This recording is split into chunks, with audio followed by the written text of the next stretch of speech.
Spectrum Extra on Radio 1 FM 90. An extra hour of analysis and discussion on the topical issues of the week. Brought to you by Housing Finance Bank, a financial institution regulated by Bank of Uganda. Housing Finance Bank, we make it easy. Your views, our interviews on Spectrum, Radio 1 FM 90. It's a Friday, the 5th of April, 2024, and this is Spectrum Extra, coming to you live on Radio 1 FM 90, a time that we review the major events of the week. You'll be listening to a panel of 4 from around this time up to 9 p.m., when we will be reflecting on 2 major issues. One, we'll be looking at the implications of the Constitutional Court ruling on the Anti-Homosexuality Act.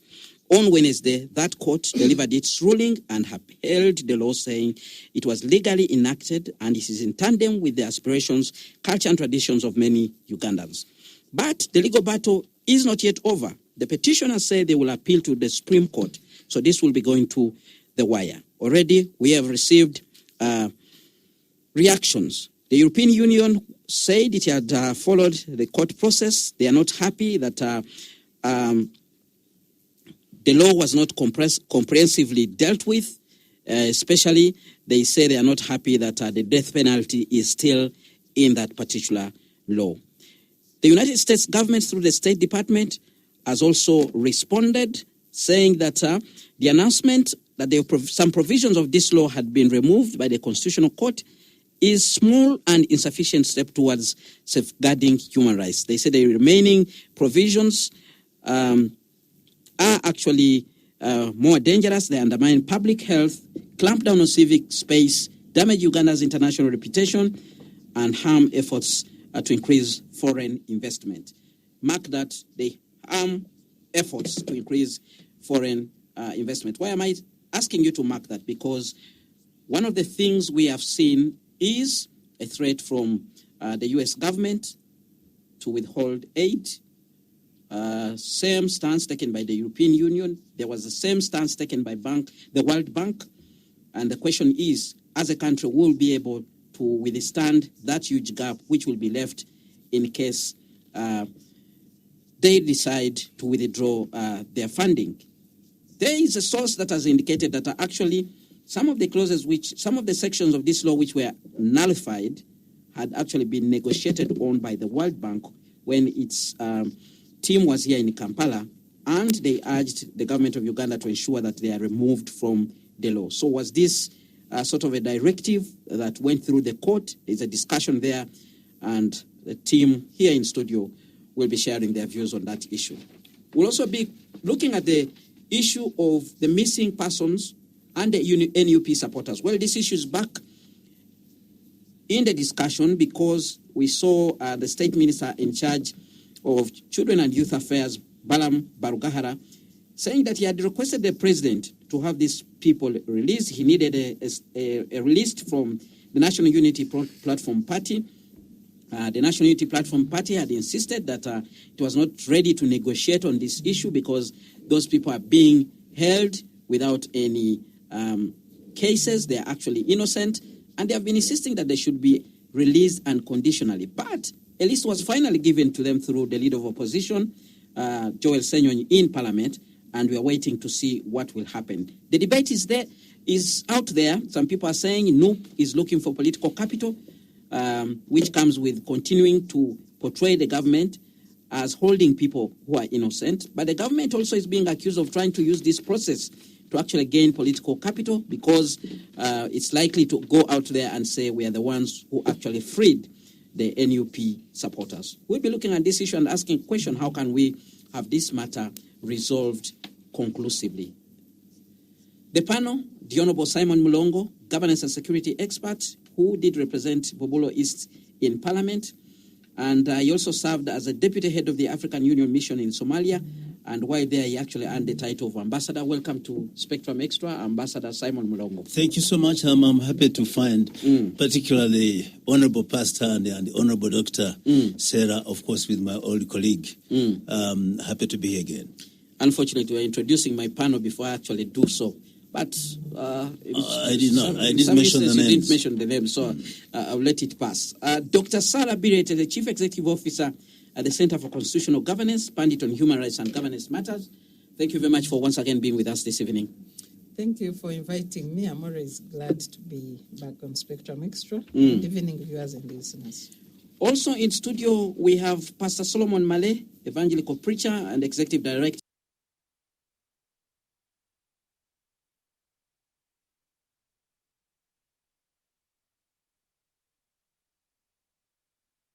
for Paul Mwiru, former Ginger East MP. He is a member of the National Unity Platform. He's also a lawyer. Good evening, and thank you very much for joining us, Honorable Paul Mwiru. Thank you. Good evening, listeners and viewers. All right. Let me begin with Honorable Simon Mulongo. We had this ruling from the Constitutional Court. I'm sure you've been able to digest some of its contents. Right away, what is your feeling about the outcome of this case after months of litigation?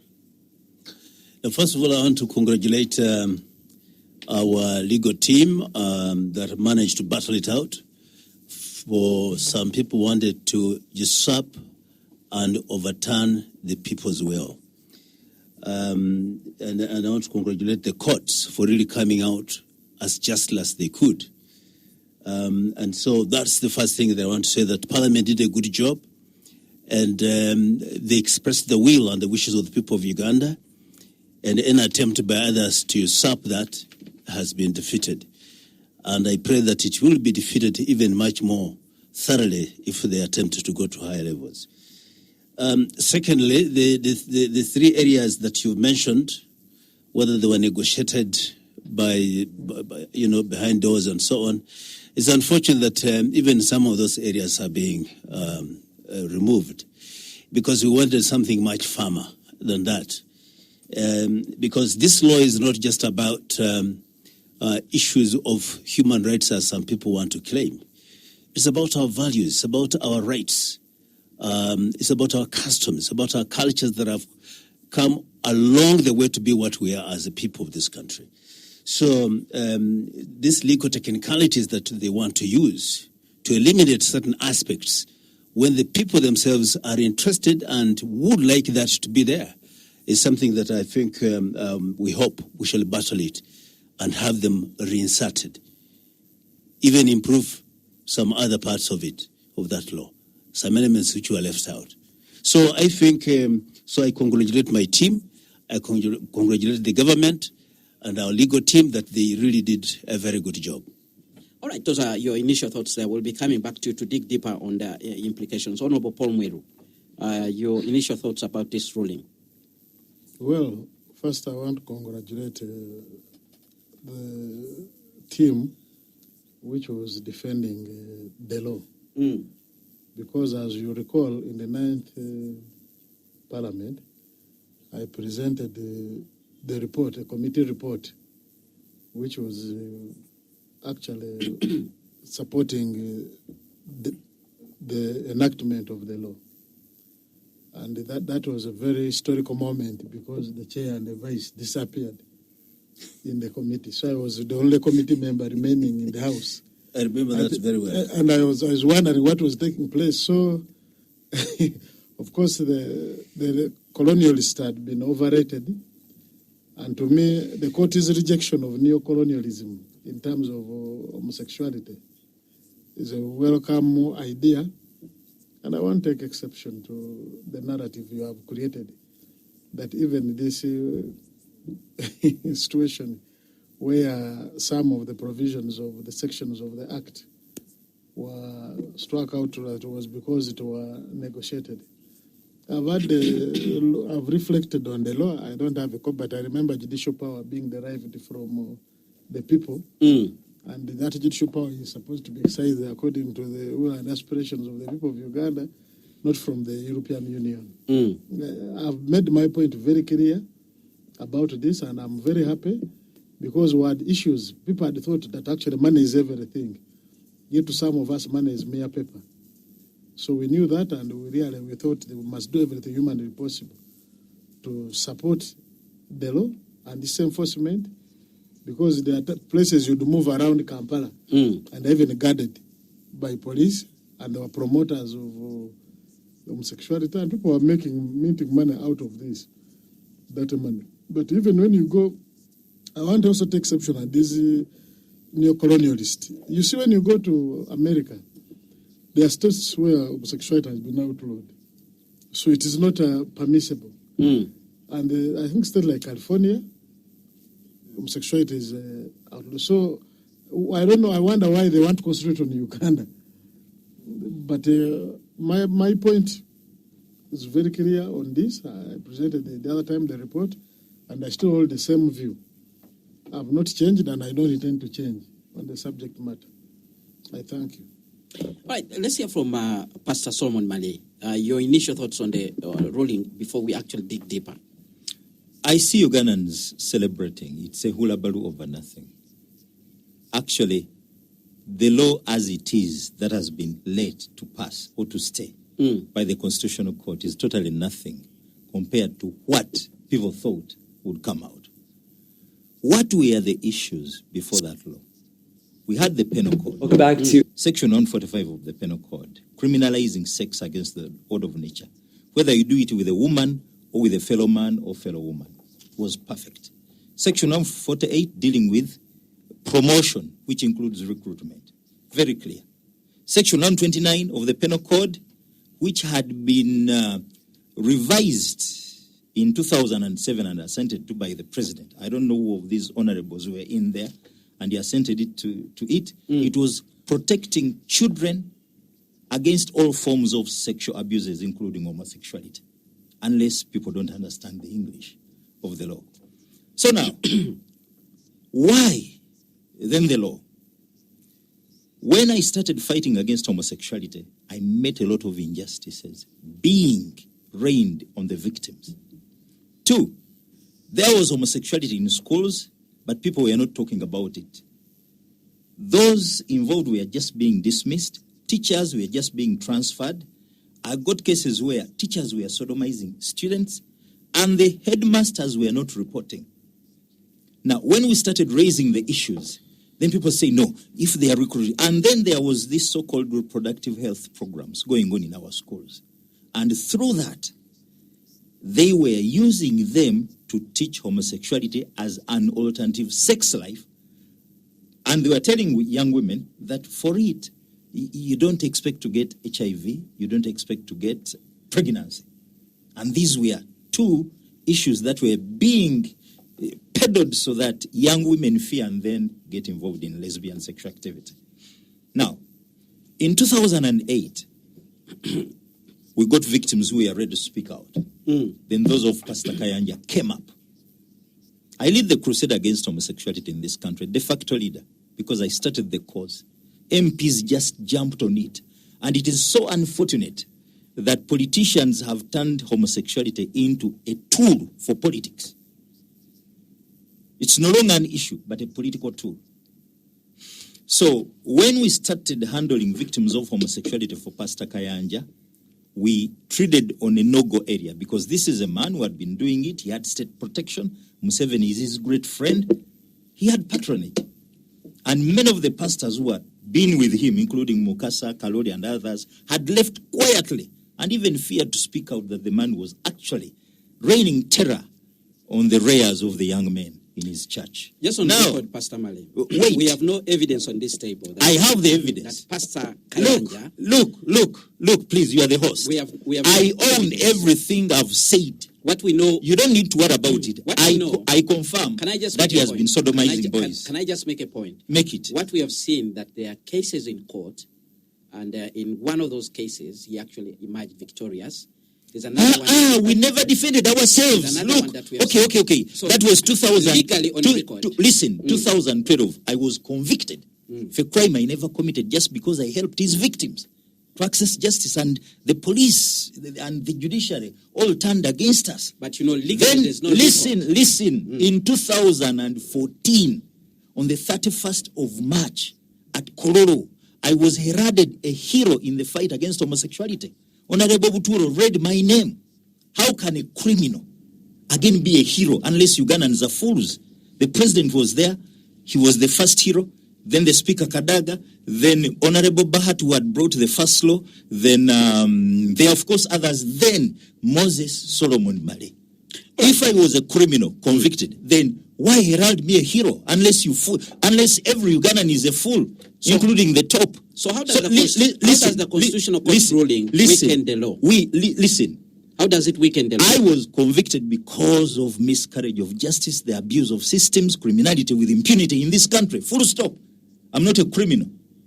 I'm just a good Samaritan who came up to help victims of homosexuality. When the law was brought in 2009, I sat with Bakhati in Sheraton, and I told him, look, the issue is not absence of laws. And let me tell you, my brother, and including those honorables, Uganda is not a new country. Uganda's problem is not lack of laws or absence of laws. Uganda's problem are the systems that are supposed to enforce the law and ensure justice. That's why we have thieves still in parliament. We have criminals everywhere. They go through, you cannot arrest them, you cannot prosecute them. As they are being prosecuted, then order from above says drop the matter. That is what is going on, criminality with impunity. It's not lack of laws. So I said right from the outset that we have good laws on the penal code. But Bahati, of course, brought it because of political reasons.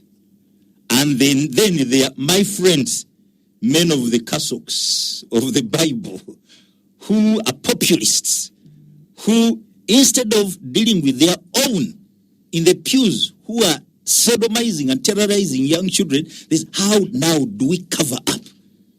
Okay? Because when you're going to deal with homosexuality, you are going to deal with it in the Catholic Church, in the Pentecostal movement, Anglican Communion, and so on and so forth. Now, how do we run away from that? Let's pretend there is no law. So now they supported the law. But the law they were supporting, actually, the clauses that made them support the law are the very clauses that have been removed. 1, homosexuality in schools and recruitment. Teachers, headmasters silent about it. Directors of schools silent about it because they never wanted to spoil their schools. So now, then that clause was included. That now our children are being recruited to homosexuality in schools. When they inserted that clause, they said, now we have them. 2, homosexuals are hiring places and using them for sexual purposes, like brothels and so on and so forth, even their offices. Now we have them. They are not going to have offices. So when they say that, so now Ugandans were excited that now we have them. They are not going to hold offices. Then, of course, there is a part that muzzles the media that was not annulled. You, my brother, report, give a story about homosexuality without authority on court, you pay 5 million shillings. That has remained. Now, the law was brought. I thought that part was actually annulled, including allowing institutions of higher learning to issue publications and things. No, it wasn't allowed. The part also touching the media. It was not annulled. I've not seen it. Okay. In the summarized bit by the judicature. Now, so we now remain with a vehicle where the engine has been removed, the tires have been removed. Because it's still a big body, people are celebrating that we still have a good thing. Yet, what remains is well addressed by the penal code that we had, and through which many have been convicted and are serving sentences in jail. So now,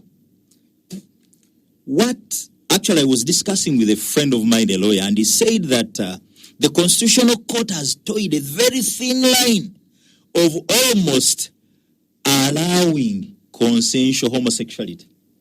Because 1, the clause of mandatory reporting has been annulled. And when I was addressing this law, even before Parliament, I told them, I'm a counselor. I owe my clients a duty of confidentiality. You're not going to force me to tell you that I handled a homosexual or I handled a victim who came to me if he doesn't want to report or she doesn't want to report.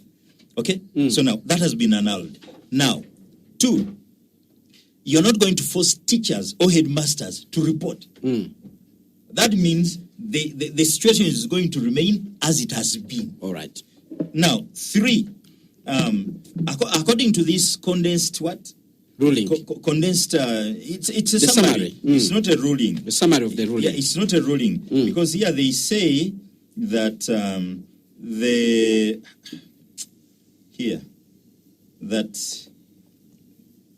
the sections that have been annulled had criminalized one. My phone freezes. All right. But they Let's have go criminalized renting out properties for homosexual purposes. Yeah. Then 2, failure by anyone to report. To the police. And then 3, engagement in homosexuality that causes any of the parties to contract a terminal illness. So that means that homosexuals have not been denied their right to privacy to exist. Let's go for a break now. When we return, we'll hear from Dr. Sarah Bireete, nothing. and then also move on to look at the implications.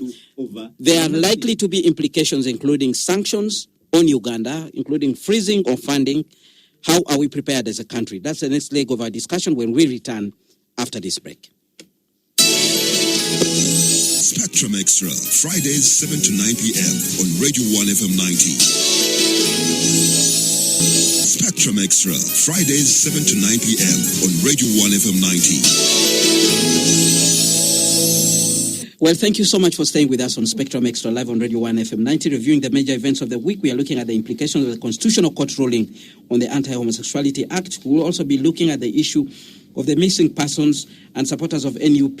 There is a new effort to actually have them released, which is spearheaded by the new State Minister of Youth and Children Affairs. My guest, Honorable Simon Mulongo, governance and security expert, member of the NRM who once represented Bobulo East in Parliament. He served as the deputy head of the African Union Mission in Somalia.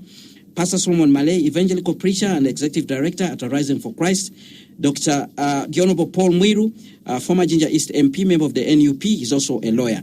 Now, coming on the mic is Dr. Sarah Bireete, Chief Executive Officer at the Center for Constitutional Governance. And Sarah, I would like you to pick up the discussion from the likely implications of this ruling. Well, even before the law was passed, we got statements from the U.S. State Department, we got statements from the European Union and other development partners who are actually saying there was no need to have this law and that there were going to be implications. We saw some implications, including sanctions against certain leaders, including the Speaker of Parliament, a number of MPs. Connected to the passing of this particular law, they cannot travel to those Western capitals. Now that we have gotten this ruling, we have seen reactions from the European Union. They have maintained their stance, and so has the U.S. State Department, saying that Uganda has retained a law that is going to undermine public health, clamp down on civic space, damage Uganda's international reputation, and harm efforts to increase foreign investments. What do you see as the likely implications of this ruling against that backdrop? And do you think as a country we are prepared to deal with the shocks? Well, I think in my view, it's a catch-22. Because when you look at the framing of our Constitution, the judiciary derives its power from the people.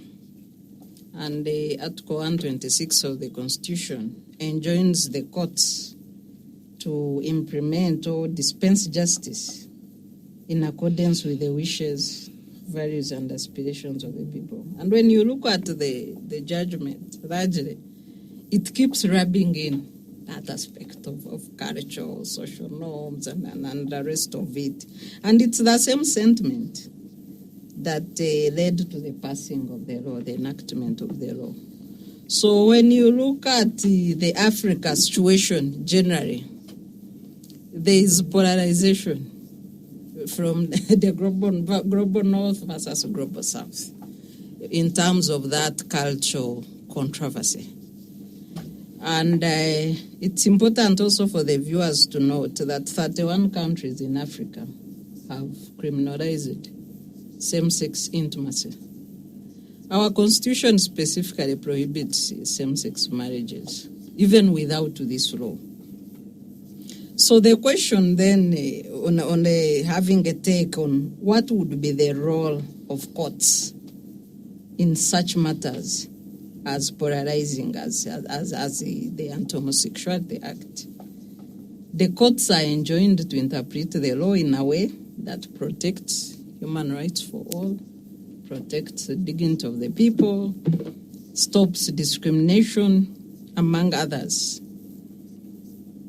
I have seen the clauses that the courts nullified, but also the basis of their reasoning, which again takes us to the polarization between the global north and the global south. You have their basis being legislations and judicial decisions, and as I've stated, 31 countries in Africa have outlawed same-sex intimacy.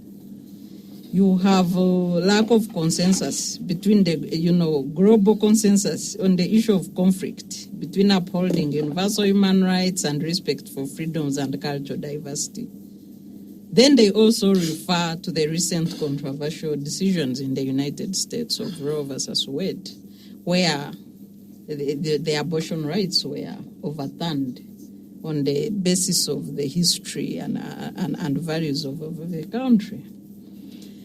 So that's why I said that it's a catch-22. I know that the petitioners have said they are going to appeal, and it would be interesting to see how the Supreme Court will pronounce itself on these matters, whether they can depart far from what the Constitutional Court has decided. So what are the implications now that we are here? The issue of sanctions happened before the enactment. Some of the sanctions happened before the enactment of the anti-homosexuality law. Immediately after 2021 elections, we have had 2 Magnitsky sanctions against the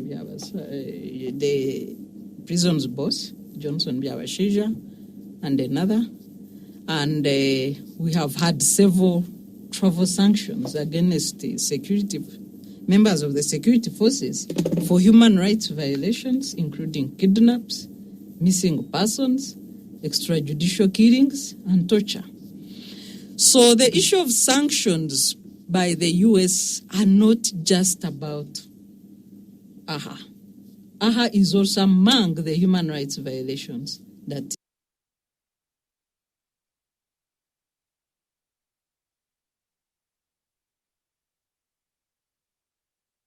the suspension of funding by the World Bank. I think that's the issue that we can closely tie into AHA.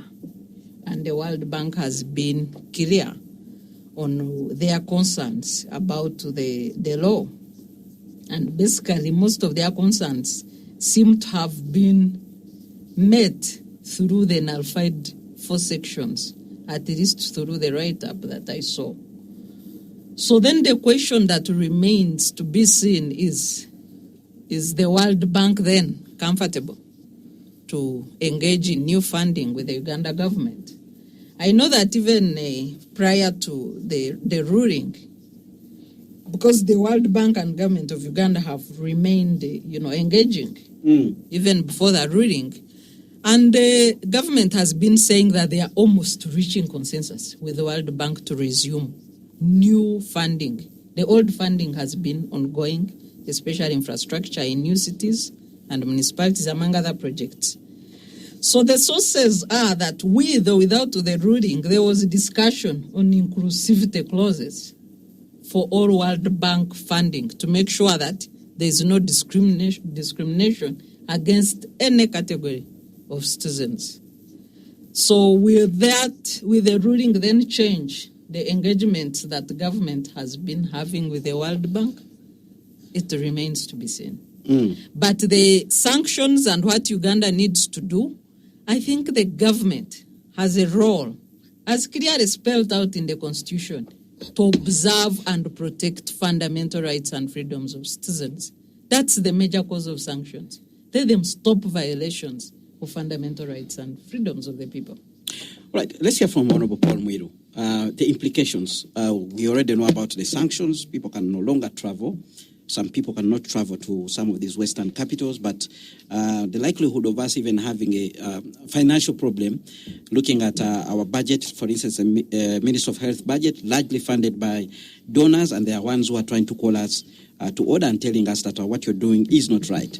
Are we prepared as a country to deal with that particular challenge? What would you like to see as we even contend with that fact? Well, personally, I will admit that I don't believe in neo-colonialism. And what the so-called donors are trying to do actually is to impose their cherished values on the African people. You see, when you go now to some of those countries, they even in their forms, they ask you that, are you straight or you are gay? They have allowed it, they are practicing that. Personally, I don't believe in that if someone has money, must impose a position. I must concede, as the ambassador here will, that this is a very complex topic when dealing with dictators and those who benefit from the Western world who claim to be funding our budget.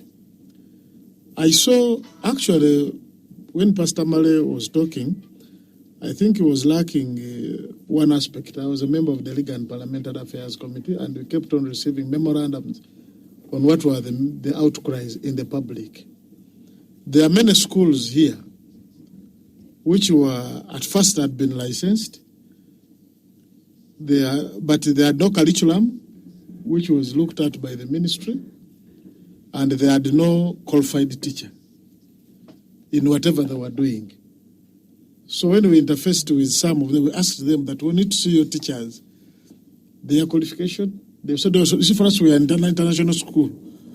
So they thought they knew their curriculum, they knew what they were teaching, and the Minister of Education, it had nothing to ask them about what we were doing. What we discovered, that actually those were recruitment centers. When you looked at, you see, the adoptions, most of the adoptions which were being carried out before we tried to amend the law on the condition of fostering a child. Because of corruption, Pastor Male was talking about, someone would jet in a year, and after 2-3 days would be granted an adoption order of a kid. On a close look of the law, it requires to file a report about the condition of a kid through the Office of the Registrar General, but none was being prepared. And if you traveled out of and you went like maybe to these beaches where they are, or even here in Uganda, most of the hotels, by then, you would find those young boys and girls under the guise of being adopted when they are recruited, and at the end of the day, they would find out themselves in that. So one of the mischief the law intended to cure was actually, for me, I was also in a way, Uganda is a very interesting country. By a colleague in the 9th Parliament, when I was going to present the report, so a colleague called me out. They wanted to fail that presentation. So when I stepped out, he told me that, you come out. Don't present the report. So I just looked at that. I was started imagining. I all remember Parliament. I came to Parliament as an MP. But again, because you see, if you review the parliamentary cameras of that day, most, including women who are in Europe, they moved out of the Parliament to fail the bill from being passed. That's why they hit us on quorum. But it is laughable. You understand? And then I kept on wondering, what type of country are we in where people treasure money and their own values? So the implication of this, for me, I don't see any implication. During COVID, we spent here over 2 years when we were here, and nothing happened. You understand? Nothing happened. What do you mean nothing happened? You see, we survived. You understand? We did not need their money. You actually needed money. You needed money after the lockdown. No. Actually, the money came in from IMF and all other places. We used a preventive method like staying at home. You needed money. Washing our hands. You needed money to buy equipment in hospitals. Where? And the money was brought in by the donors. We were using local herbs. You understand? We were washing our hands. We were staying at home. We see the things we did. You don't require a European. So when by you saying that money was used to fail quorum in the 10th Parliament? Of course. You see, why Ambassador here, I think we'll disclose. You see, it is about just funding. You know that even most of, actually now let me tell you, most of even of the NGOs, which would be like maybe some of the NGOs, most of the prominent people, even some of the political parties. This is not a new matter. By that time, I was in FDC, and we failed to have a position as a party. And surprising, even the party where you are now, somebody is asking you to present your position. One of the MPs, Dr. Bireete has officially written to the party asking you people to come out with a position. And to the best of my knowledge, the party was clear on the matter, and his request is being processed. The party will come up still with a position on that. All right. But for me, the point I'm saying, you see, when the president talks about Pan-Africanism, you cannot talk about Pan-Africanism without Pan-Ugandaism. You understand? What do we stand for as a country? What can't we trade? What are the minimum values as a country? All right. So for me, this business of creating Uganda to look like a colony, either of America or of any other continent, for me, I don't know. This base of, I would deny the visa. When I presented the report, immediately I applied for, I was supposed to go for a parliamentary trip. So they told me they will not guarantee my stay in America by then because I just presented the report. And I took no offense. I would have taken offense if they asked me to go to my village in Kabuche, where actually I am from. All right. Because you see, that's my ancestral place. But not to go to America, I had no problem with that. All right. Yes. Let's hear from Honorable Simon Mlongo, then we come to Pastor Solomon Male. Honorable Mlongo, the implications. Yes. Can we deal with them? Can we avoid the suffering that so many other people are feeling? First of all, I want to agree with the Honorable here, because when he made the presentation in the House, it was a very big challenge. A number of people went out. Did you remain in the House? Yes, I did.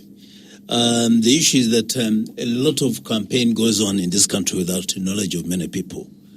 And a lot of money exchanges hands in a number of these legislations. You realize you're saying that actually members of parliament can be corrupted to actually pass a law in a certain way or reject a law. That's what you're saying. Well, those are your words. I'm saying that money passes a lot, exchanges a lot hands. And people are put under pressure. And some people even find it even harder to contest it in their constituencies because certain forces, invisible forces, come after them. And I believe that some of us lost for many reasons, one of which could have been the AHA law that we did pass at that time. So people will come in the constituency, they will campaign you, they will fail you, and money is just coming from certain unclear sources and so on and so forth.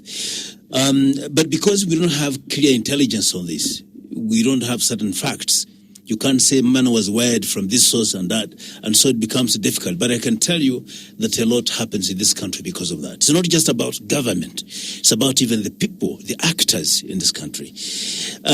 But the point you're raising, the first question was, what are the implications? I don't think there will be implications because of court ruling.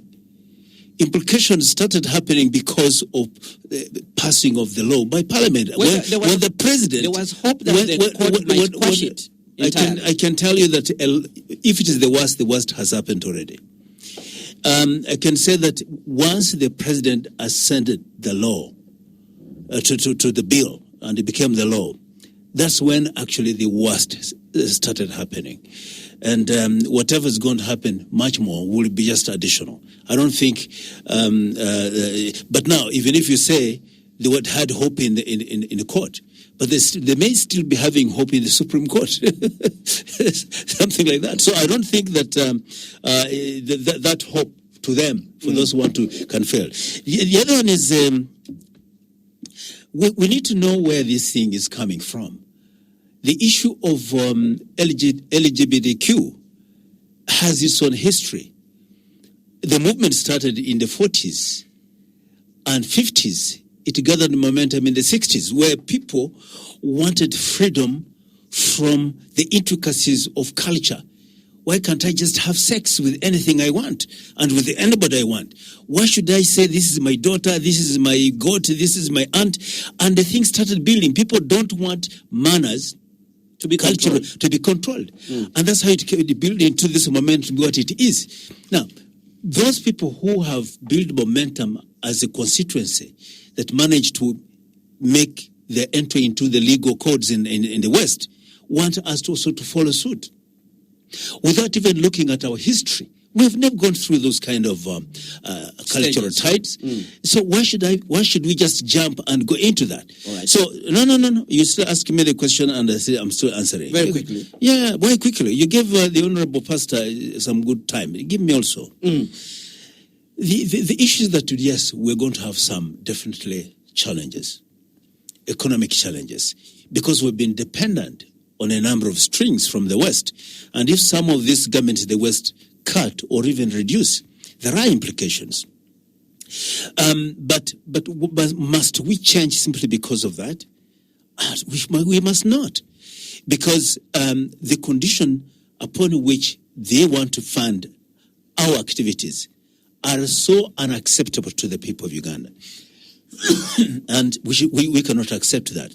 And I think that it's a time for us to adjust to the way we must have fiscal discipline. Issues of corruption, we must deal with it radically so that we can do as much savings as we can. And we must change the friends.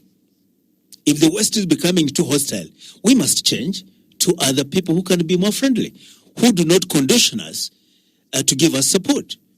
And I think that's what the government is already doing. Okay. And I can tell you that as the NRM government, a member of the NRM party, we're looking at other options. We're not going just to wait for those people to hurt us. Already you have China, Russia. Yes, and we have warming up to the Middle East. Yes, warming up to the Middle East. Right. And we're working so hard to build internal capacity. All right.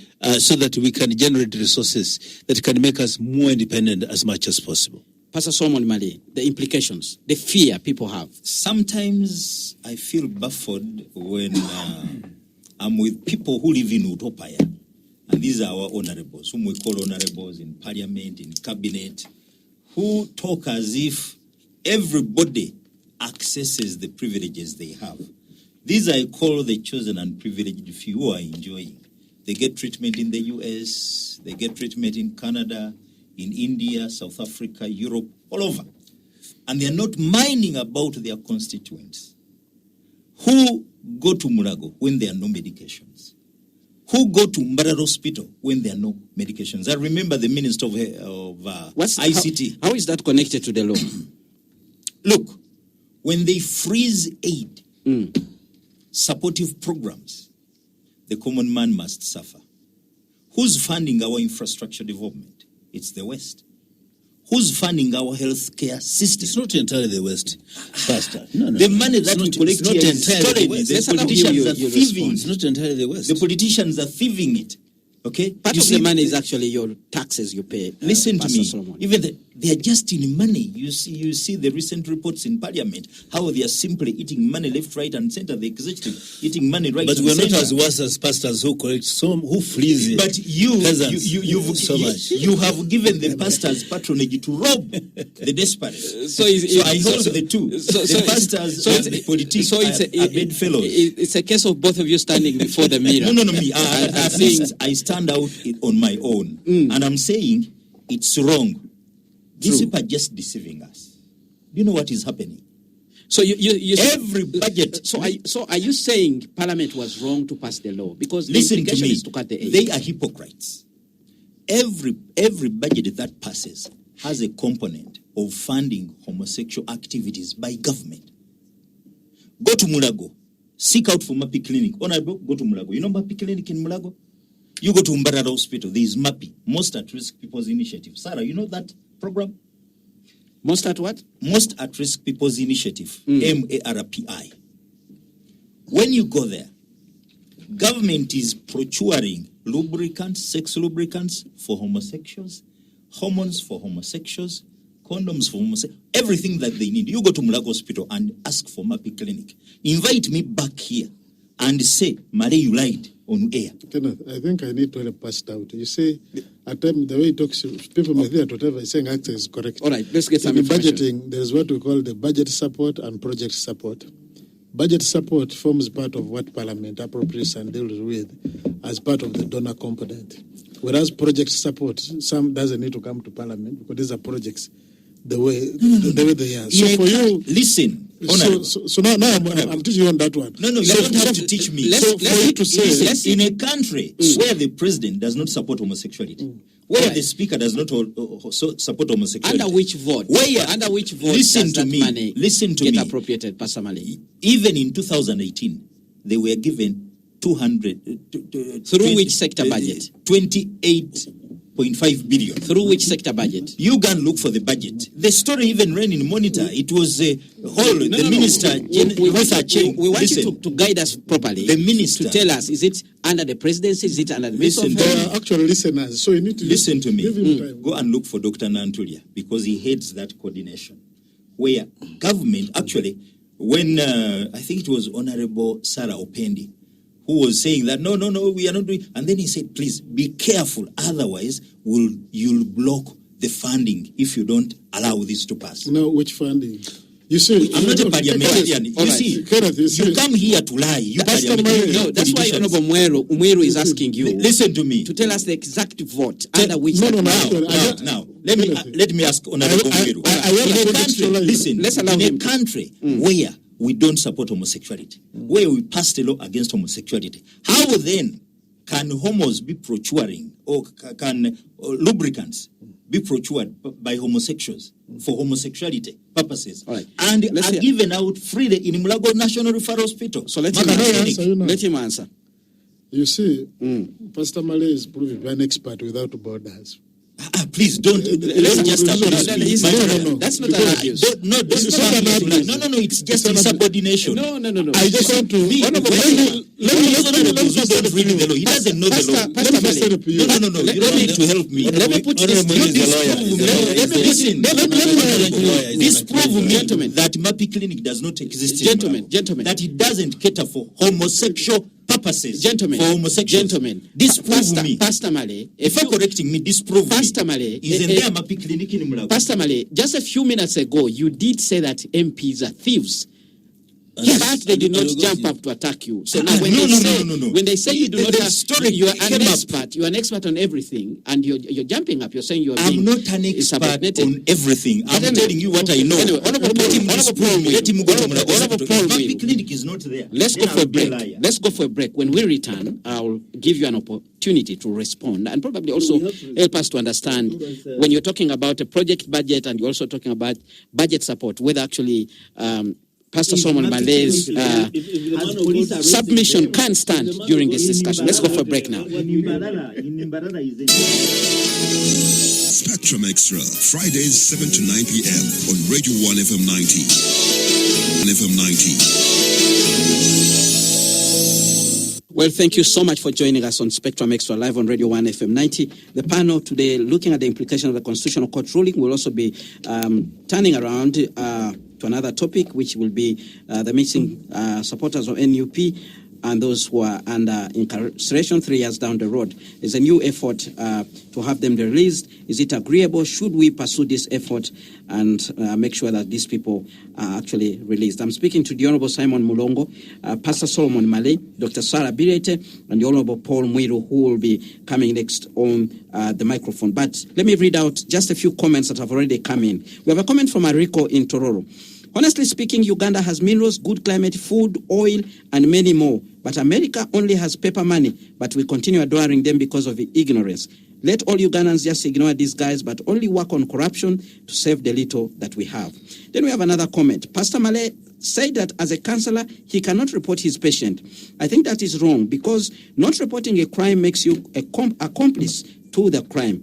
Does he mean if his patient was a successful serial killer, he would use the same approach? I think he needs to rethink his stand. That's a comment from Triagenda Gelvis. Pastor Malay, I'll give you an opportunity to respond, but let's first hear from Paul Mwiru. Because I'm on this program, I think I need to lay some facts, to make some facts straight. All right. One, there is a difference between project support and budget support. Budget support is the donor fund, the donors. If they want to support our budget, they make clear what they want to contribute on the part of the budget, and is appropriated as part of our budget. Whereas project support can just come into the country like what the money the pastors have, like the money is talking about in Mulago, wherever it is. And as government, as parliament, we used to have a problem that we would appropriate money, let's say under Minister of Health. When it comes to absorption capacity, you realize that the absorption capacity is too low. Let's say at 20% for the government projects. For government projects, yes. But for these projects from the donors, the technical staff would concentrate almost all their time. And we realize that they have not observed the government money, but they have observed the project money. So some of these projects Pastor Male is talking about, they can exist in Mulago, in wherever they are, but when they have nothing to do, not appropriated by Parliament. Because Parliament only looks at money they have appropriated as Parliament. So I thought I should make that also very clear, because the way he was talking, it was looking like a budget was brought in Parliament, there was a component of homosexuality, and Parliament voted the money for that purpose. That's not annually correct. It passes. No, please don't lie. But I think we need to... Kenneth, you see, all right. I thought I should... I think what Pastor Male is suggesting that there is a clinic in Mulago and in Mbarara where all national referral hospitals where homosexuals are treated. Where Parliament has voted no, I think that's what he's trying to say. And then the question would be, should they be denied treatment in case they develop some sort of complications? No, but I think you need to put right. First of all, I agree with the pastor that we have very many corrupt people in this country. But we should not point fingers and specify that so and so, these are the ones who are corrupt. It is the MPs who are corrupt. I'm not corrupt, for example. I'm not. And I've never been accused of corruption. And I've been a member of parliament. I've been in very significant positions where I've never been accused of stealing. I don't. And I don't know the Honorable Muira has ever been accused at all. I've never heard him being accused of being corrupt. Nobody has ever paid me money to do wrong things. I've never abused my office. You're not in parliament now. No, I'm not, but I've held positions. Those in parliament. Yes, but I've been in parliament. Yes, and I've been there. So I don't think. Let's not adjust. So I think it's not correct. And also, Pastor Solomon Male, please. Professionally, it would be wrong also to point fingers at people who are not on this table to defend. And even said, but then the pastor said, it is these ones, he even point fingers at us. That's wrong. Because even in the ministries of churches, there's a lot of corruption. And of what we see. And I'm aware, I've worked in institutions where we've been monitoring churches. Some of them even create clips of raising the dead, people from the dead into life. And they send them out there and they get millions of money. They even pretend to be feeding the homeless people, kids in Kampala, and then they are given support. We know so much that goes on in churches. So I don't think it's right to just point at people like now, us who are here, or anybody out there, unless we have evidence. All of us with Pastor Maro, we're on the same page on the question of homosexuality. Actually, the only point of divergence is where he thinks that the law as is didn't contribute much, but we're all against homosexuality. I think we should also make that very clear. I think we're on the same page on that. And if this law was not as strong as the pastor is putting it, maybe he wanted something much more solid than that. But this was a consensus. You had to look at so many sides, look at benchmarking, so many other areas and so on. And that's why we're being penalized. If this law was not that bad, wouldn't be penalized by those wishers, those who wish to do bad. It wouldn't be. My approach was, let us clean up the systems that are hindering implementations of all of the laws we have. Let me tell you something. When I was coming, I passed via, not Buganda Road, but Nakasero Road. There is President's Office, Land Department. How did the President come up with the Land Department when the courts are there? It's because the systems are stinking rotten, stinking corrupt. They do not work. They actually do not offer justice. Look at the many killings going on in land matters, land cases. It's because of the failure of the systems. And I said, why make another law? Give it to the same systems that have hindered the operations, the implementations of the laws, to steal monitor to still implement. You make another law, you give it to police. You make another law, give it to police. When police is the problem. Because when I came up to fight homosexuality, the institutions I identified as problematic was the police, the Directorate of Public Prosecutions, and the judiciary. And I said, we need them cleaned. They are not cleaned. People are still suffering. They are crying because of injustice, because of impunity, criminality with impunity. Then why more laws? This is what I say. All right, clean up the systems. If you are really serious as honorables and parliamentarians. All right, let's hear from Dr. Sarah. Government has a law reform commission. They have not done anything. I think the quest for social justice is important, and the functional institutions.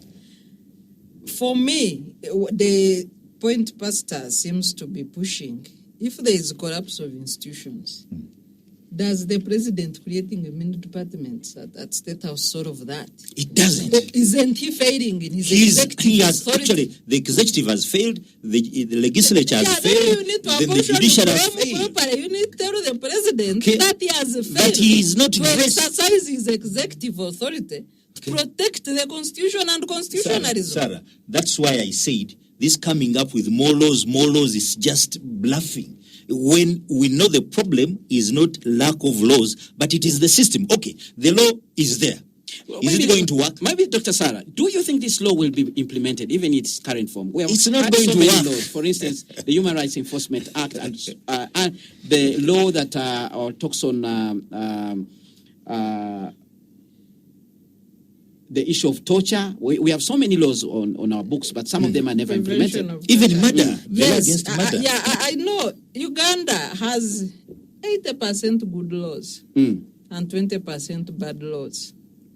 We Doctor, you have bad to give laws. us Yes, I want to give reference Yes, authorities. yes, we the have bad percentage. laws like the Public Order Management Act. No. Where is the authority of your 80%? Let's allow her to continue. Honorable Simon. Stupid. I'm talking to Yes. Doctor, PhD. You are Yes, protected. just You are a protected. minute. Yes, we have bad laws like the Public Order Management Act, Anti-Money Laundering Act, Anti-Terrorism Act. You can name them. We have a range of 19 laws that conflict or cross civic space in Uganda. That is the freedom of association, assembly, and expression. You can talk of the clauses in the Political Parties and Organizations Act that prohibit some levels of fundraising. All those are bad laws. They don't facilitate our democracy to grow. Even America, they restrict. Yeah, but to restrict at what level? You see, political parties, if they were to follow the law on fundraising, what can you do with 400 million? You can only do press conferences in Kampala after paying rent. So that's why I said the laws are not facilitating democracy to grow. Some laws are closing civic space on human rights and freedom of expression. So that's why I said it's a 80-20 ratio. And the implementation seems to focus on the negative. When you say you ring police that my building is catching fire, and then somebody says Besije or Babuaina here, it seems there is a protest. They Where go for does Besije. police go? That is the controversy with our policing, political policing in this country. So when you talk about general issues of social Has justice, it happened or you're imagining? no, but it happens. The issue of Wonder House catching fire and rescuing, when did it happen? First of all, You're discussing those are two different departments. There's a police fire services. You're and then using imagination. We have the anti-riot. impute rubber motive.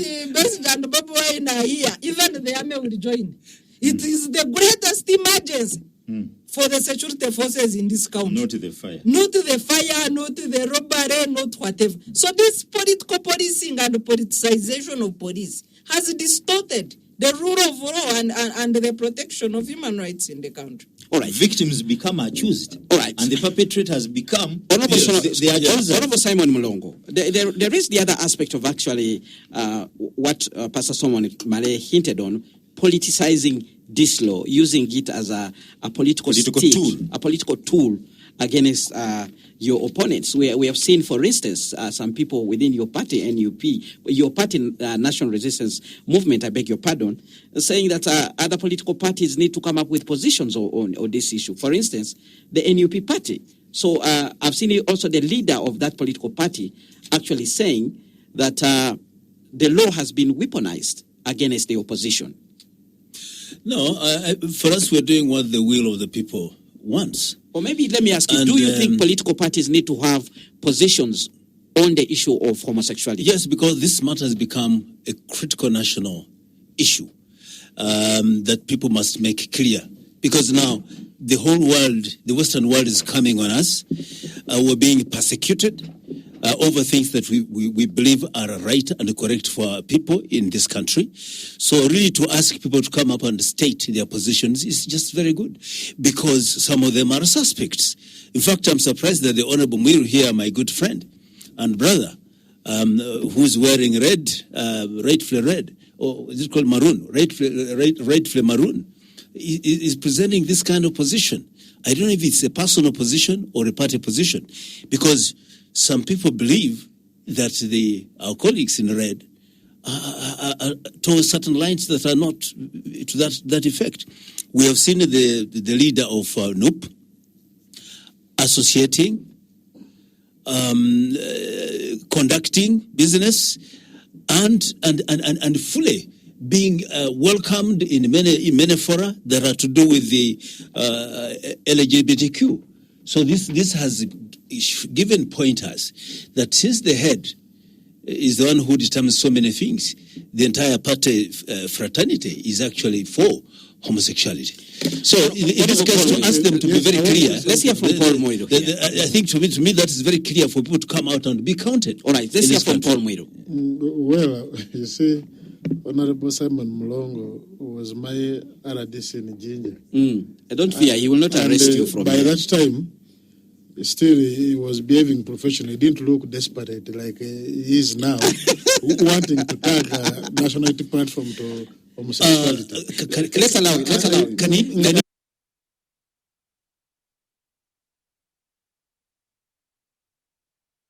he has to withdraw that. Let's allow him. That I'm desperate. I'm not desperate. He is your colleague. Let him clarify. Can you withdraw that part of desperation? Let him clarify.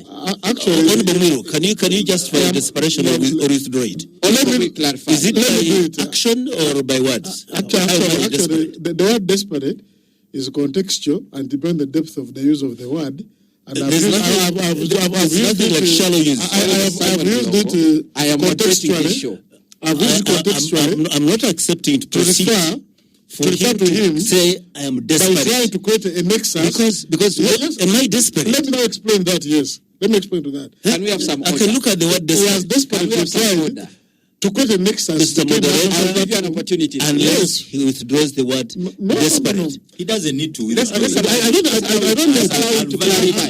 Let's allow him to clarify. Yes, I'll validate it. No, I've seen him. I cannot come Allow him to clarify. to an airwave like this Allow him to clarify. and be termed being desperate, and I accept it. Let's allow him to give an explanation. I cannot accept And it. we see whether Let you him agree justify with it. it. Let's You hear. see, I cannot accept Justify it. his statement. first he has made a statement with those stencil of evidence that the nationality platform is aligned to homosexuality. He said. I said the leaders. Allow me to put to Yes. He said Yes. your leader has embraced those around that issue, and there's a likelihood that could be the position, and some people are thinking so. And that I'm surprised that you are not. And actually, and I'm saying, is desperate trying to create a nexus between my leader and the homosexuality, to the extent that the forums where my leader goes as a party leader, the other members, and he has no stencil of evidence that actually he goes to attend gatherings of homosexuals. That's why I was qualifying. He's desperate. Actually, it isn't only him.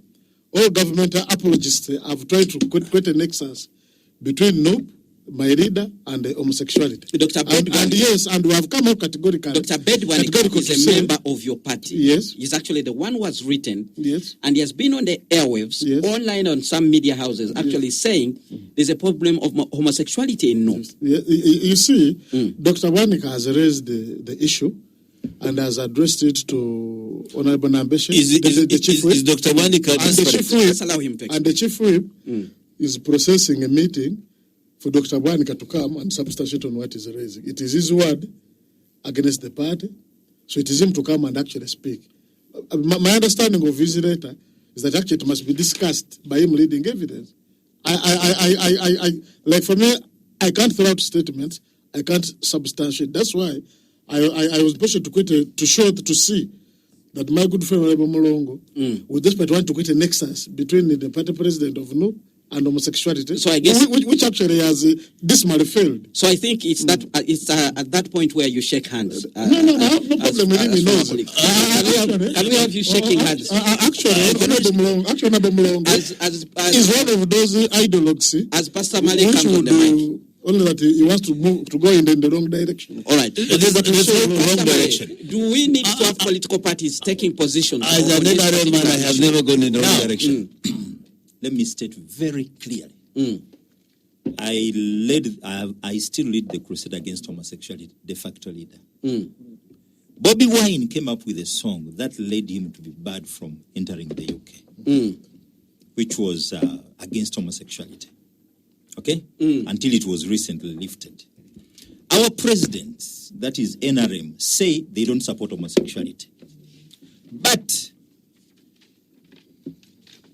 Mulago National Referral Hospital, all these MAPI is thriving under a leadership that does not support homosexuality of His Excellency Yoweri Kaguta Museveni and NRM. Let's allow him. We should have to have this because this is the second time. Let's allow him to go. I want to state here. Justifying a statement. I'm going to give you an opportunity. Let's allow Pastor Mali to conclude. Okay?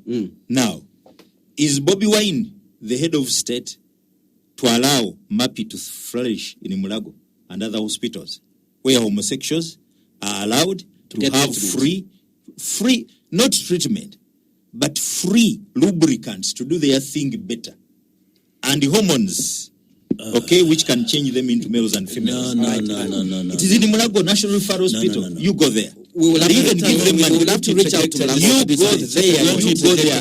All these to have this information clarified. Honorable I think we need to official. Honorable Mulongo, I'm not lying. I'm Pastor Male. Official. Pastor Male doesn't mean you're not a liar. Let me say one of His Excellency's great friend, Pastor Robert Kayanja, is always. Now I see where the problem is coming from.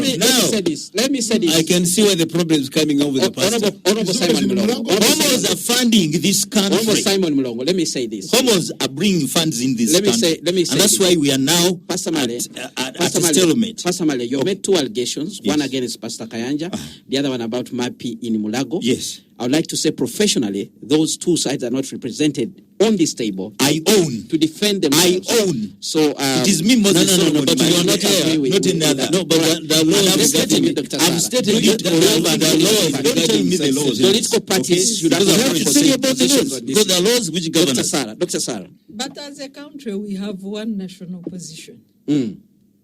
Political parties are governed by laws that are enacted by Parliament. True.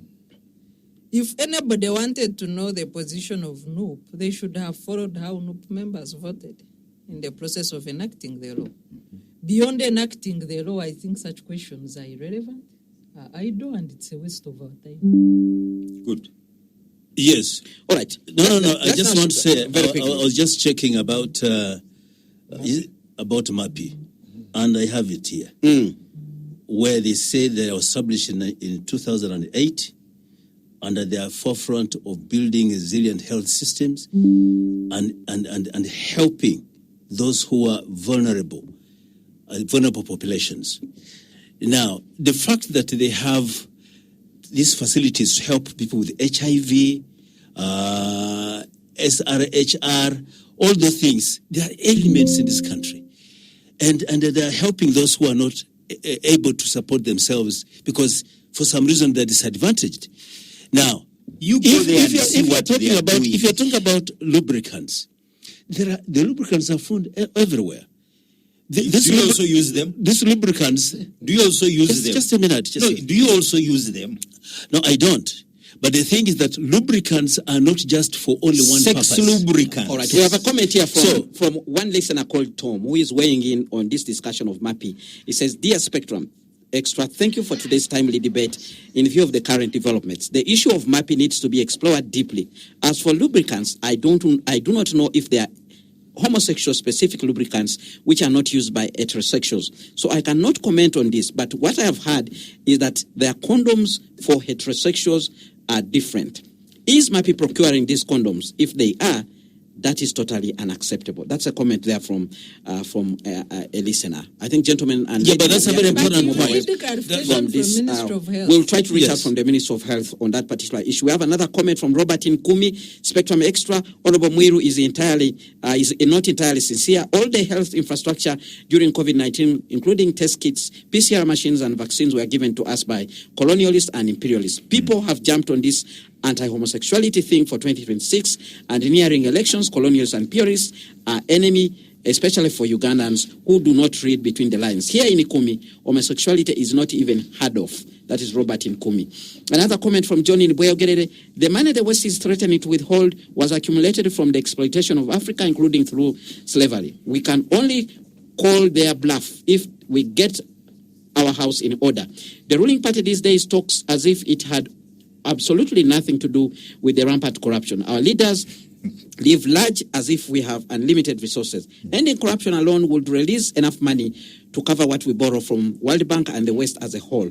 Our roads are the most expensive to build in the world because of corruption. We can't fight corruption if the Mulongos speak as if it's someone else's business. Let's live within our means. Let's cut travel. Let's reduce the size of parliament, cabinet, and remove the duplication of too many authorities. This will release all the money that we need. John in Bweyogerere with those particular comments. Now, gentlemen and lady, we need actually to move on and look at... No, but have we cleared the air that discussion? The issue of MAPI is not necessarily built, dedicated to homosexuals. And I want to reject that because it does HIV people, it had counseling. That is what is on paper. Yes, but You go to Mulago. All right, we have another comment. And see what is there. Chagulanyi said his MPs were bribed to pass the law and many are working for Museveni. We need answers from Dr. Abed Wanika's letter. That's another comment there from another listener. Well, let's wrap up the discussion. Your final word on this particular topic, even before we move on to the other. Way forward my now. point is that all persons have human rights that they are born with. These human rights are inherent. We need to... Do you support the law or not? Let's allow her to conclude. You want to conclude for me? No, you conclude. I'm saying- He's intimidating you. Yes, I'm saying human rights are universal, are inherent, and they should be upheld for all individuals. And then what have you said? Pastor Mali. What the Constitutional Court has come up with has actually reduced the so-called popular Anti-Homosexuality Act to almost nothing. That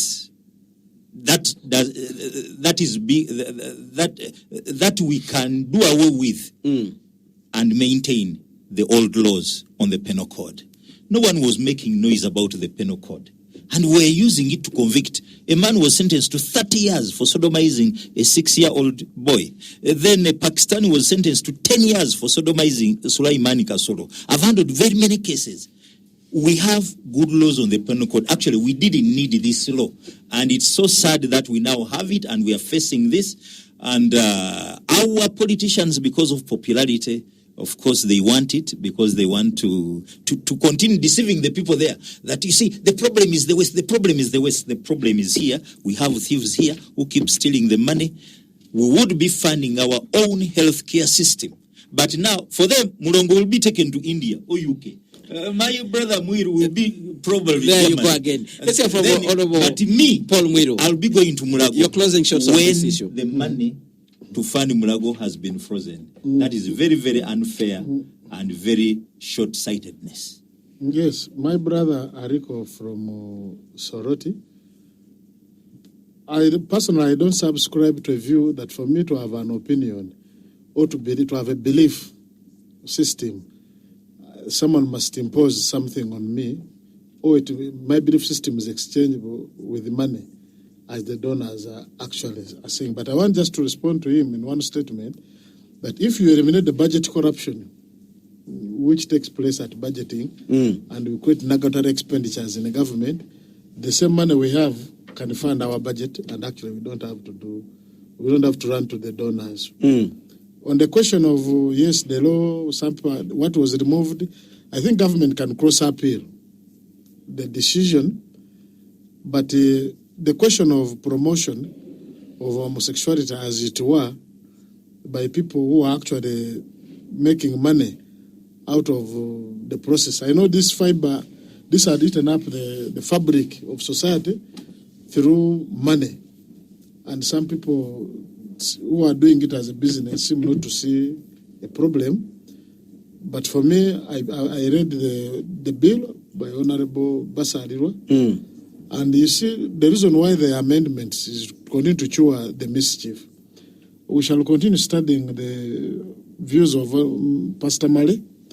If, in the opinion of many, believe that actually there's more improvement to make, that was not the last amendment which would be done. All right. Thank you. Right, Section 148 of the Penal Code deals with recruitment. Let's go for a break. No, I haven't said my very quickly, okay, in a few seconds. To me, first of all, this law remains substantively important. The Penal Code I'll continue and other provisions are in place, but this law definitely took into consideration all other legal provisions in existence in this country before it was made. And as such, we are still good to go, and we shall definitely, as long as the law is in place, then we have a basis of criminalizing. Let's go for a break now. When we return, we'll shift the gears and look at the missing persons and the NUP supporters.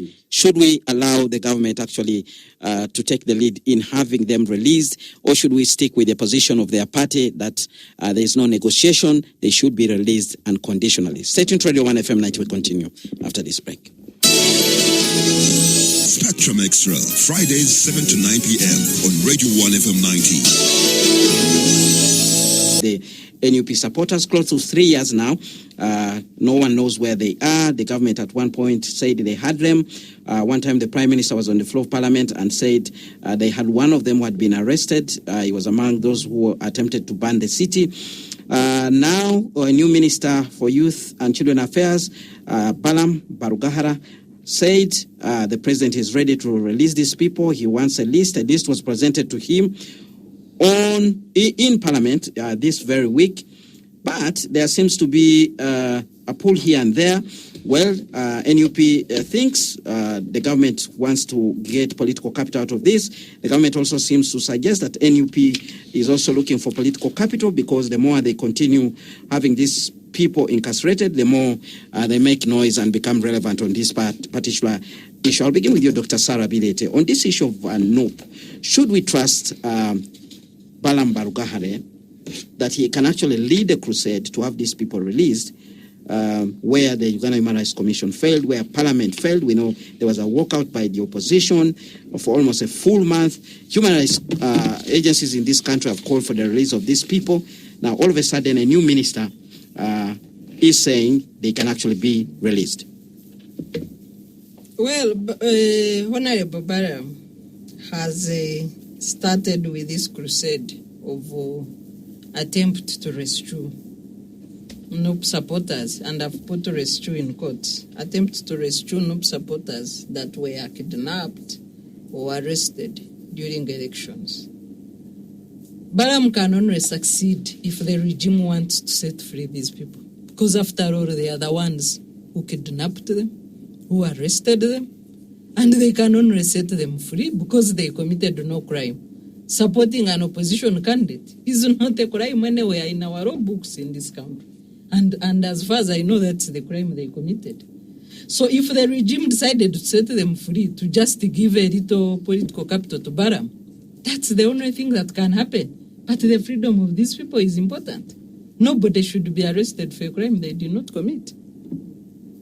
So serve justice. It could be the ploy of the regime to make Balaam look successful amongst young people and a ploy to prepare for support for 2026 elections. They are the ones illegally holding NUP supporters. They should set them free unconditionally. Pastor Solomon Mali.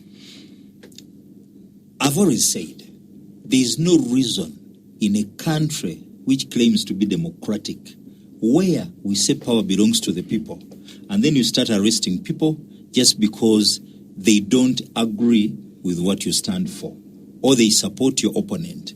That cannot be democracy. Probably it's pseudo-democracy. And that's why I said I think that we have a burden as a country, the luggage we carry. Either we do it well and try to offload ourselves, otherwise it will crush us. And that is His Excellency Yoweri Kaguta Museveni. Because he's now the solution. When it comes to matters of land, he's the solution. When it comes to justice, he's the solution.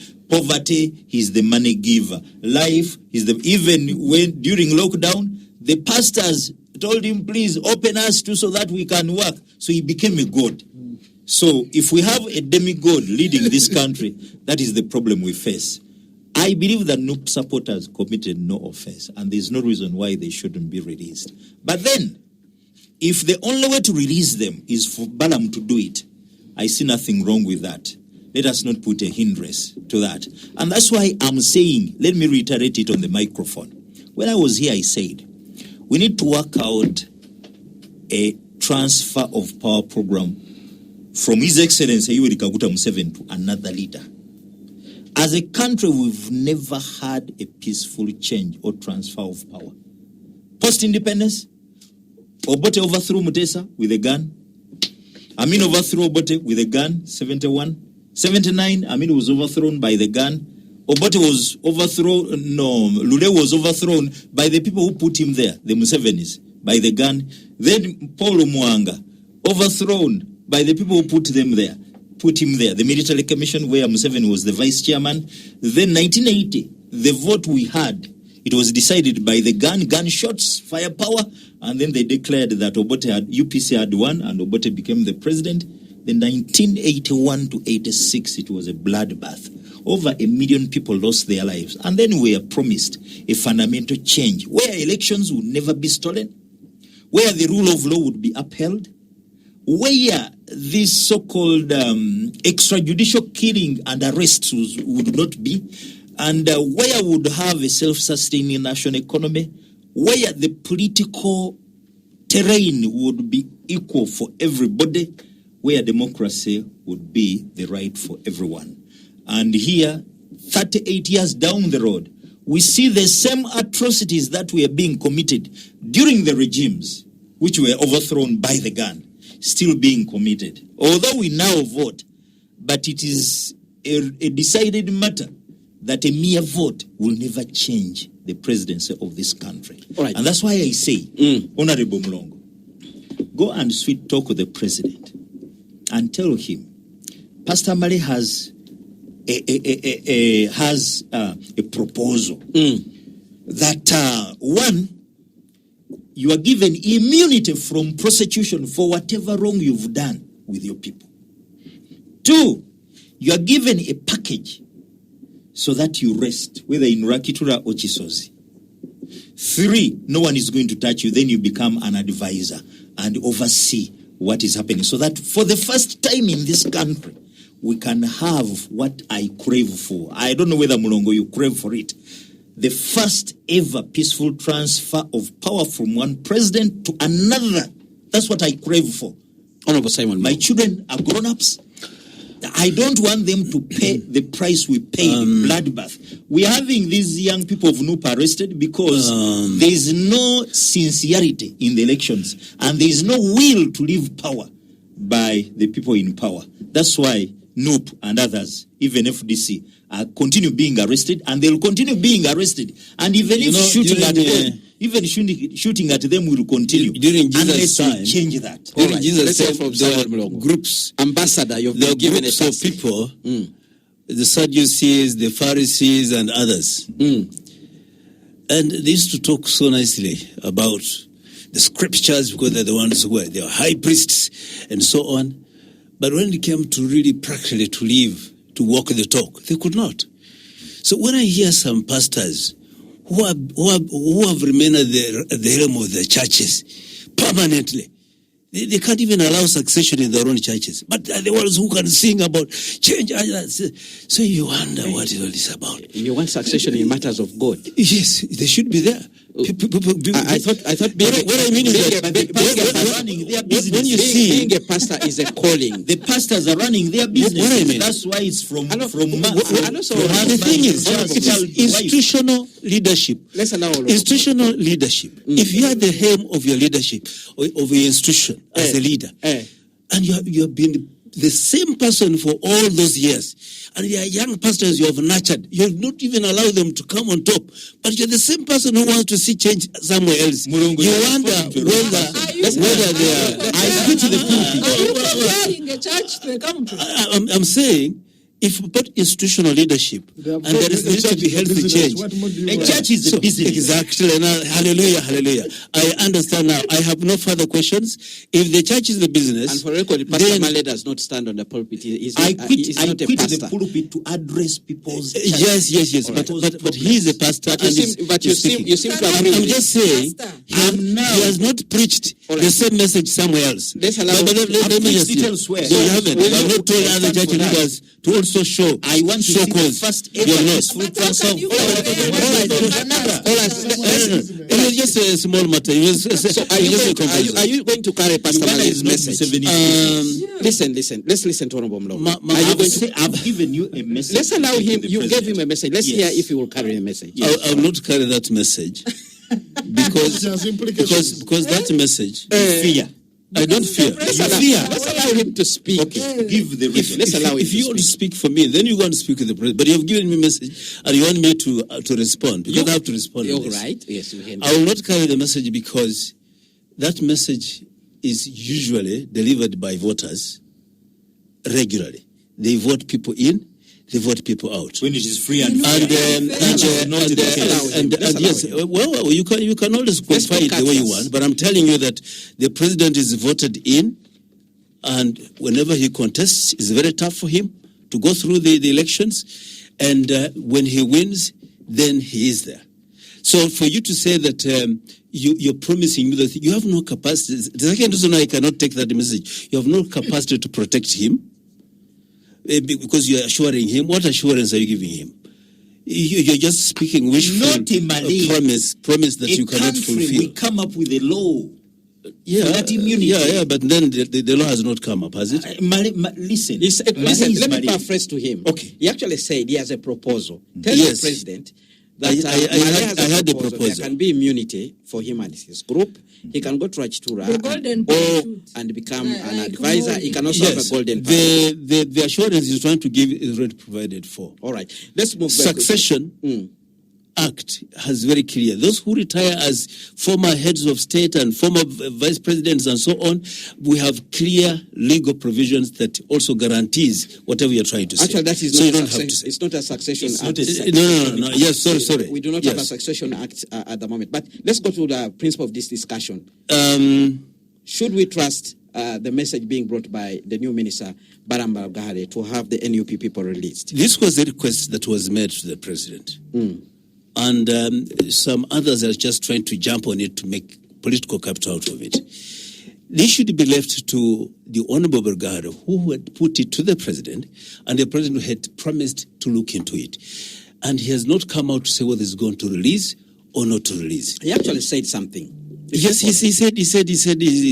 asked for some details. Yes, to give the security people to get him the list. Yes, but he said they leave it to him. So it will be between him and the Honorable Bergado. For those who are trying to jump on the Chigali, are trying to make political capital for nothing. All right. Let me ask you a question. There are people who have said that the president has no power to pardon people who have not been convicted.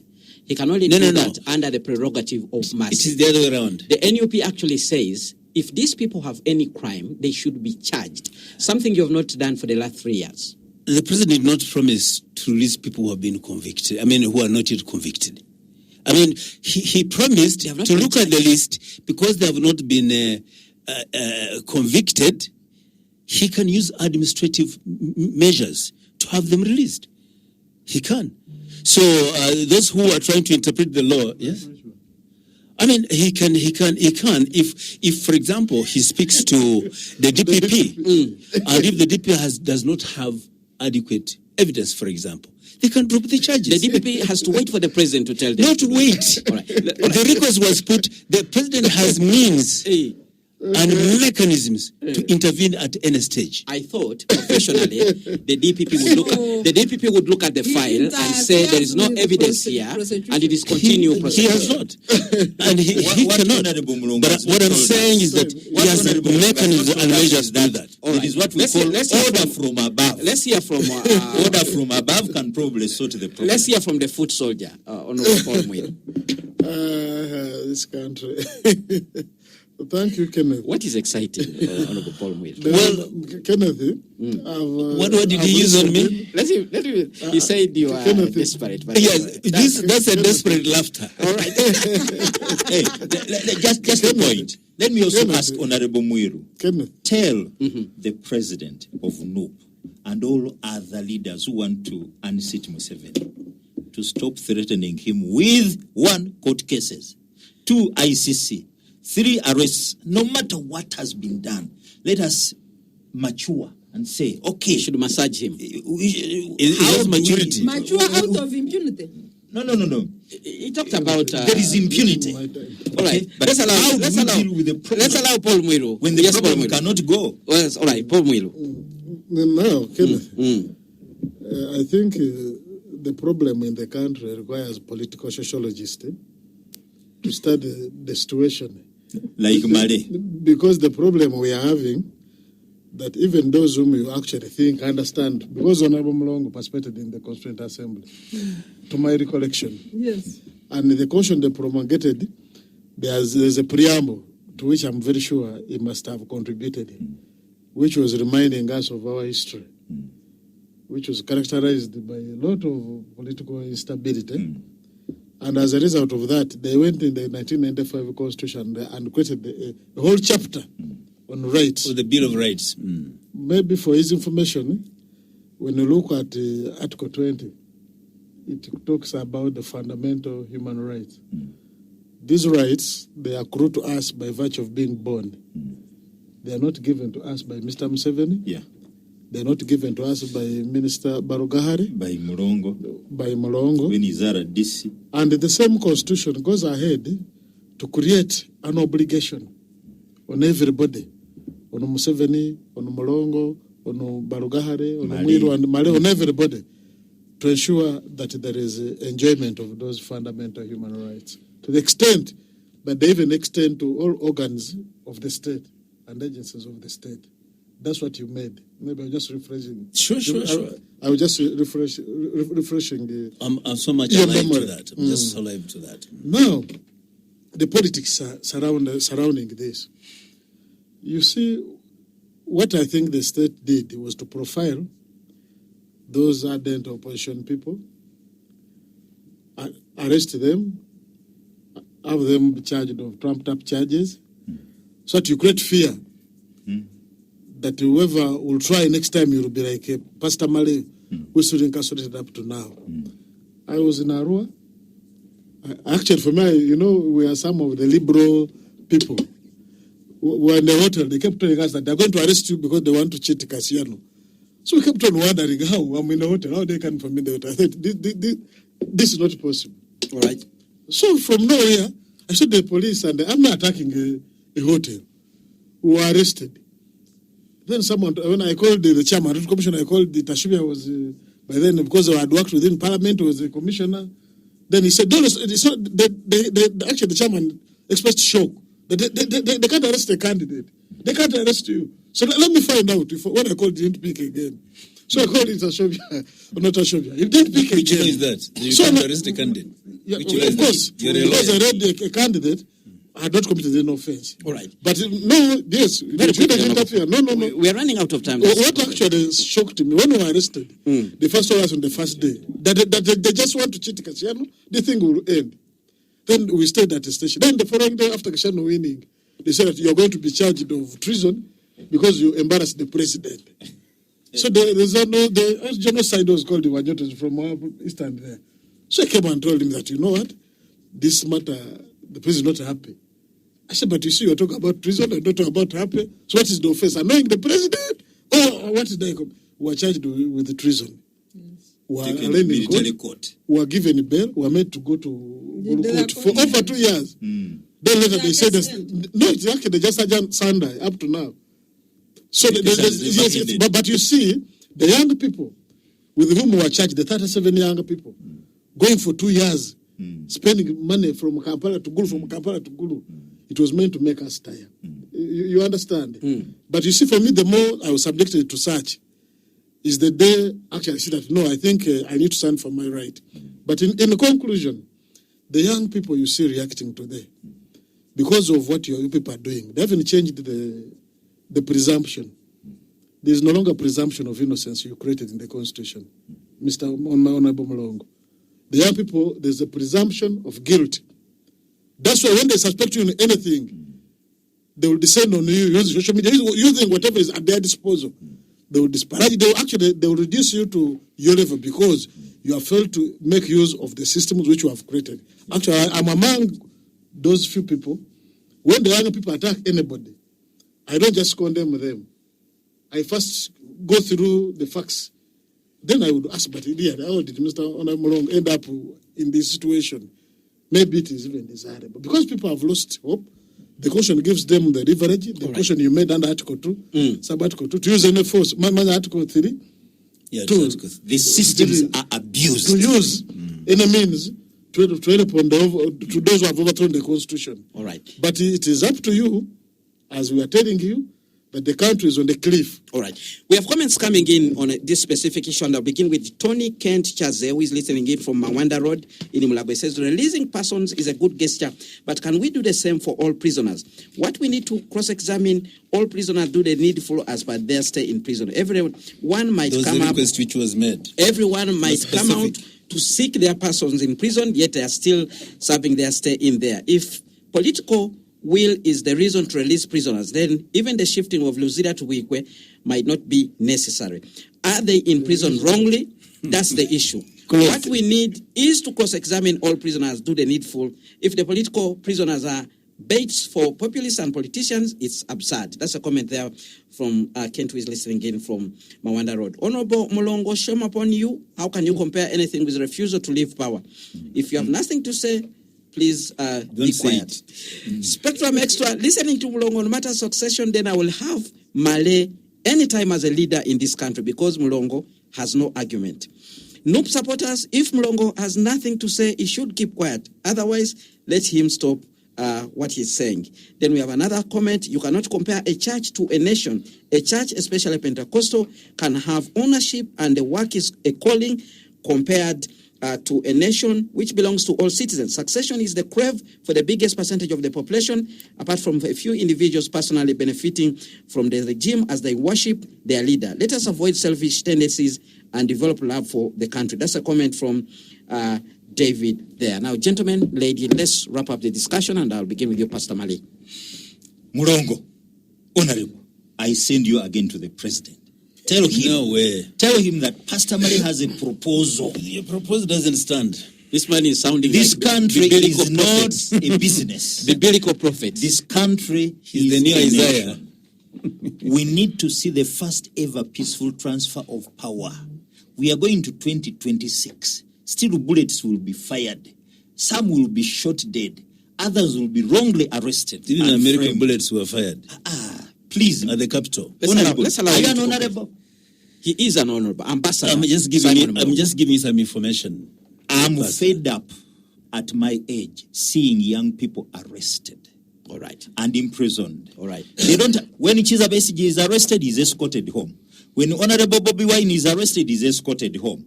When young people, the nobodies, are arrested, some are killed, others are in prison. They'll never even come out. unless people like Honorable Balaam intervenes. You need to take my message to the president. Dr. Sarah Bireete. Rwanda is commemorating the genocide. And they are reminding their people of the history. Please, Honorable Mlongo, let us remember our history, because we can so easily slide back into turmoil and bloodbath. Dr. Sarah Bireete, your closing shot. That is me, Pastor Mali. The president is one of the three godfathers of the 1995 Constitution, together with the late Honorable Apakaburo and the Odochi as the other godfathers. There's another godfather here. He has, yes, they Simon enacted, Mlongo. but the people who initiated, presided over the process are the ones we call the godfathers of the Constitution. He is the only president, actually, who has presided over executive power to implement this Constitution, the 1995 Constitution. Article 23 is very clear on the rights of Ugandans and the manner in which they should be arrested or how their freedom should be taken away. The NUP supporters were denied their constitutional rights by the regime, the security forces of President Museveni as the commander-in-chief. Releasing them would be him as a commander-in-chief of the security forces and the president of this country under executive authority, Article 99, would be him doing what he ought to have done. All right. It is not a favor to anybody. All right. Honorable Simon Mlongo, your closing remarks as we come to the end of this show. Yeah, thank you so much. The Constitution provides very clearly about the rights of people. And we read it state that nobody should be charged for an offense that is not described or provided for in the books of law. Arresting people without committed offenses is wrong. Even on framed up charges. And we must make sure that the human rights definitely are upheld in this country. Where the government, the state has reasons to do so, then those reasons should be justified in the courts of law. And that's very important. As to the president having powers and mechanisms to have anybody released, yes, he does. And he can do so. And we hope that the request by the Honorable Minister for Youth and Children Affairs did request. We hope that they'll really follow it up, and then the president releases these people as per the request of the minister. And so really about the rest that we have discussed, I'm happy about the comments from our listeners. Message to the president. I really appreciate them. This was a discussion, and I was trying to provide my ideas, but also take note of what they have said. Honorable Paul Mwilu, in 1 minute, please.